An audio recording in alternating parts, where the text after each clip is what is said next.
the greatest problem for an educator or a teacher or a coach is trying to remain ahead of the students, because it tends to happen that the next generation of people rise up very quickly and move forward. You know, the human experience is that we tend to, for periods of time, we tend to get better, and then we destroy the whole planet, and then and then we start again, and so it's always hard for the coach, the educator, the teacher to remain ahead of the students, because sometimes if the students are learning faster than the teacher's going to fall behind. So, and that's why I think teaching is very complex. You can't really teach anything you don't have any experience of, which is, that's part of my, what I don't like about the school system is people can teach a subject, but how do you relate that subject to the real world? I loved geography at school, but it was completely irrelevant to me when I was 15, right? The only geography I looked at was the female body. Okay, that was at that age, geography was abstract. If geography would get me girls and get me attention, I would, I'd be straight in there. But it wasn't like that. So the teacher always has that issue, and the ultimate teacher, the classic teacher, is the parent, who has to set the best example for their children, which is not really in saying things, although saying things are important. It's not really in giving things to your kids, although some things might be practical for them to have. It's in leading a life that encourages them to have positive habits. And I don't trust, right? But it's a business and personal thing, yeah. Trust. If you can't trust someone, then you can't take steps forward. And it confuses me, this sudden loss of, this is a personal thing for me, right? It confuses me, the sudden loss of trust, that I can't trust you. Are you going to give me the flat key? Like, what? Why would I give you the flat key? I got my stuff in the flat. Wait, what? Would you think I'm going to come and, I don't know, it's weird. Like on Friday you live together. Yeah, exactly. On Friday you live together, planning to share the rest of your life together. On Monday, you're not allowed to go into the flat because you might take all the other person's stuff, which is just insane. Why would anybody do that? I don't understand. Right? So that doesn't make any sense to me at all. It's just nonsense, right? So trying to put all the pieces of the picture and the pieces of the puzzle together. Here's another thing that's difficult. Working together with someone to solve a problem when that person, this is an opinion, when that person says that they're unhappy, but really they're angry. Right? Really they're angry. They're not unhappy, they're angry. Now, a person will tell themselves they're unhappy because they feel bad. Oh, I feel bad, I must be unhappy. But feeling bad about something is not always because you're not happy about things. It could be because you're frustrated about not being able to do something.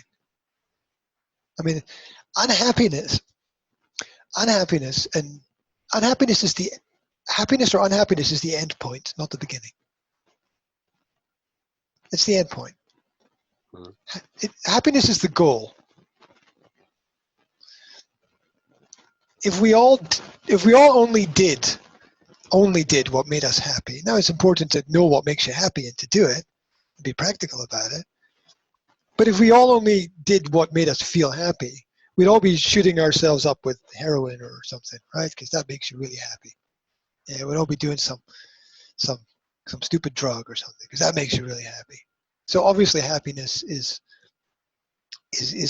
not the main thing. So it's not what gets you there.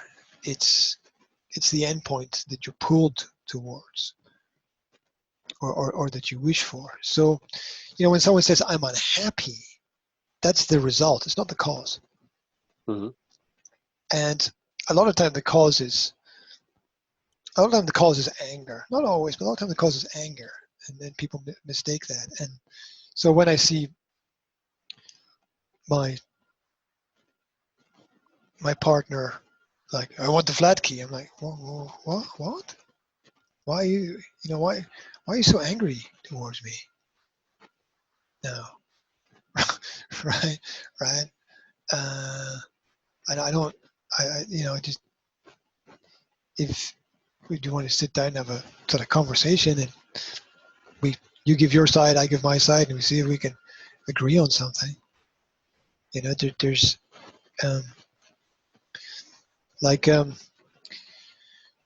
she suddenly makes a decision. I've decided you're going to have the kids 50-50. We're going to have the kids 50-50. I'm like, what if I don't agree with that? What if I want 60-40? Mm. Is that bad? Is that wrong? What if I want 100%? Is that bad? Is that wrong? Why do I have to live my life by what you suddenly decide is the right thing? Mm.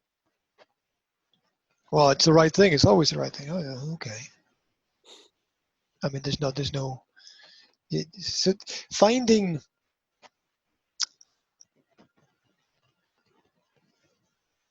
common ground for relative discussion is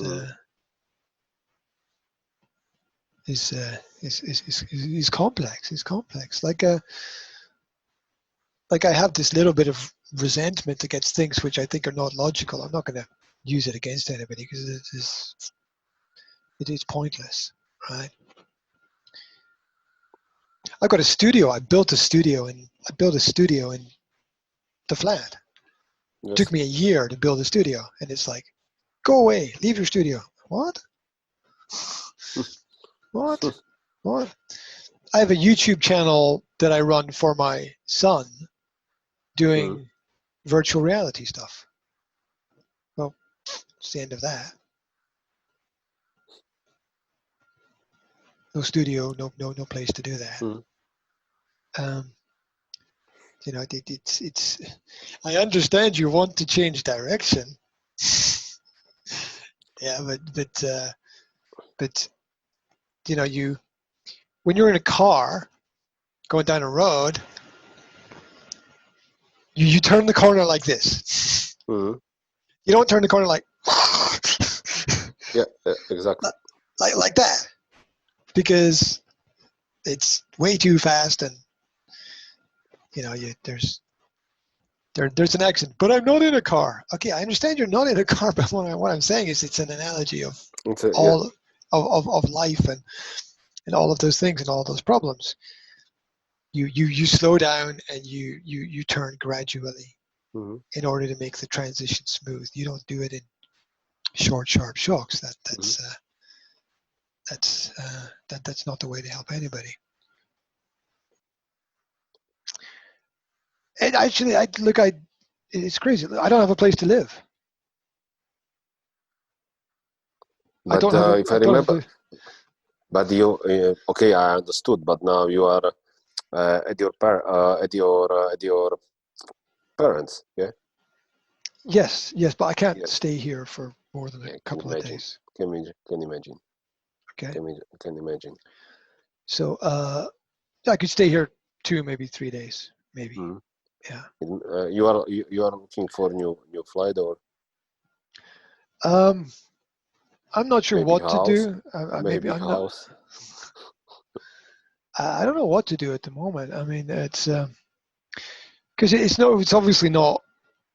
There's not just one problem to solve. There's a lot of big Yes, I know. problems to solve. Yeah. So and that's a key problem. I thought I solved that problem, but apparently not. Apparently, I did not solve that problem at all.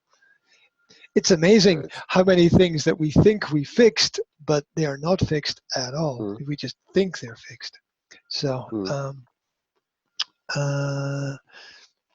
there's no better time to examine yourself and your actions and the world around about you than when there's a problem, or when there's a crisis. It's the crisis a lot of the time that tests who we are as people. It's the crisis that shows us what we are made of. You know, and the things that go through my head, it's like, well, you can fall and crumble into nothing when there's a crisis, or you can rise and be better, like the phoenix from the ashes in Greek mythology. The bird that is born in fire in Greek mythology and history. So there's always an opportunity to do that and be that. And like, I was talking to my parents earlier, and they're like, "Are you going to do this and this and this and this?" And I'm like, "Slow down, slow down, right? All those things are important, yes, but I'm not going to go 1,000 miles an hour and do all those things. I still have to survive a crisis. You have to process information piece by piece. You can't process the whole thing. It's too much. Like in a big company, right? Tell us about your company. Yeah, it's too much, right? To describe everything that's going on everywhere. You want to simplify your product for your clients, right? Client question, marketing answer. You want to keep it short and sweet. You want to talk to people in a language that they understand. And you want to answer their questions as they come to you. You can prepare answers, but you still need to navigate through difficult situations. And so, like I said to my parents, it's right now I'm living 1 minute at a time, because there's problems that I have to deal with right now, this minute, in order to get to the next minute. So I'm going to deal with those problems one by one by one by one by one by one by one. Like your email list, right? Yes. How'd you get through the email list? Well, yeah, just probably start from the bottom and, just work through them one by one and prioritize and reply to whatever you can. And that's the situation for me right now. The number one most important thing is from, people are always going to say the same thing. The number one most important thing is the happiness of my kids. Bit of a cliche, maybe true.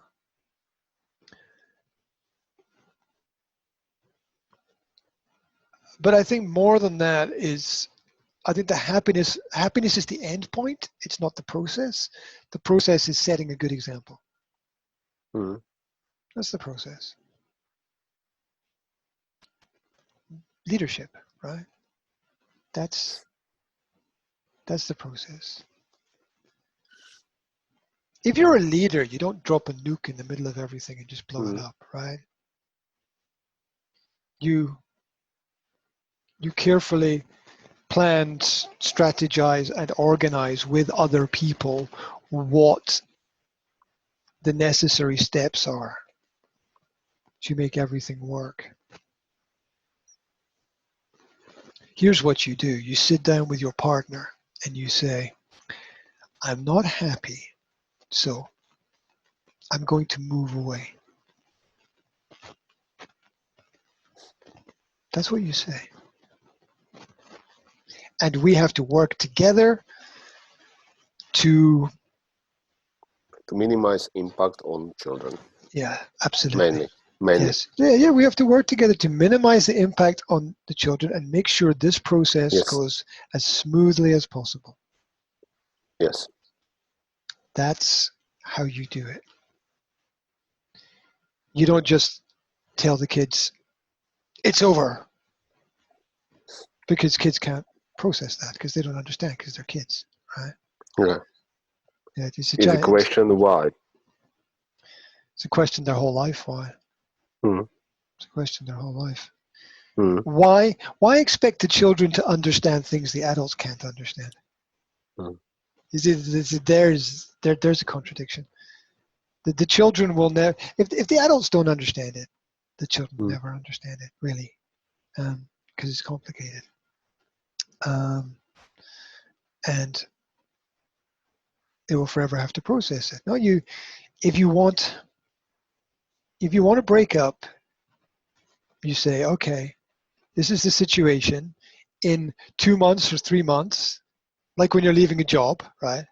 You don't just leave the job like that. You say 2 months or 3 months, I'm moving out. We must plan a transition phase so that both of us are ready to leave at that point in time and move on. Especially if, you know what's funny? What's funny is when people care more about their jobs than their personal relationships. That's funny.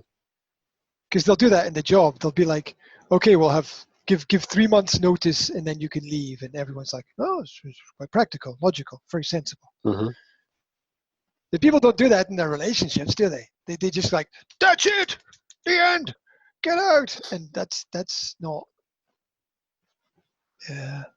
look, there's myths that people have. Look, as you get older, time just gets faster and faster. Not only does time get faster, life gets more difficult. Always. People think that, oh, I'm going to reach this point where it gets easier. It doesn't get easier. Each year is a challenge that prepares you for the next year. It's just like a computer game. You know, you got to learn the skills at level 1 to beat the big bad boss at the end and get onto level 2, and you got to learn a new set of skills there, a more advanced set of skills. And this is one of the reasons I think computer games are so popular, is because they mirror a lot of the way that life works. And so, you know, the games that people play are all part of life strategies, whether it's a computer game or whether it's chess or drafts or some board game or whatever, or if you're doing Dungeons and Dragons or whatever it is that people want to do. You know, it's fun because sports, you know, it mirrors all those elements of life, and game and strategy, and business is the same. You know, business, a good business understands the different elements of life strategy. And hopefully, right? In a human world, hopefully, there's always one contradiction. I think it's you know, like some people cry when they leave their job and they finish their job and they have to say bye to people because they're emotionally invested in the things that they do, and that's that's one of those real parts of work that people don't talk about. You know, it's and you got to be hard and focused sometimes as well, but strong people are strong because they're balanced. Mentally and physically balanced. Which is being open and being honest and being vulnerable. Like my partner said, don't cry when you talk to the kids. I'm like, I said, I got to be honest. And so it's the only way to find answers. The only way to find answers is to be who you are in that moment of time. And if you bury stuff, if you hide stuff, you will be haunted. Like Halloween kind of ghosts and stuff. You will be haunted. Right? Everything comes back. They say, there's a saying, what goes around comes around. Everything comes back.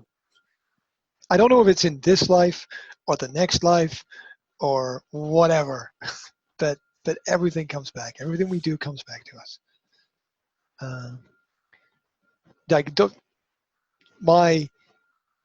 My inability to fully comprehend and fully notice things is nothing but my past catching up with me. Okay, I don't pretend that I'm perfect about a lot of things. I mean, that's. So yeah, there's no escape.